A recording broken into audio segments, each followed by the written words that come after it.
My name is Ethan, and I'm part of the automatic ultrasonic cleaning of heliostats Capstone team. Our project addresses cleaning heliostat mirrors used in concentrating solar power generation. These mirrors reflect sunlight onto a central collector to heat it up and produce electricity.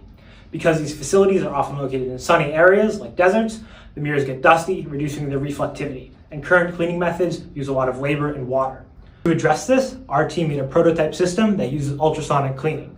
The prototype has an aluminum bar that vibrates at an ultrasonic frequency, and these vibrations are transmitted into a thin film of water dispensed beneath the bar. This creates cavitation bubbles which break apart debris, and the debris is then washed away by the water.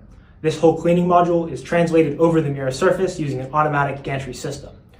Our group hopes that this will help demonstrate how heliostats can be cleaned automatically and using less water to bring down the cost of concentrating solar power.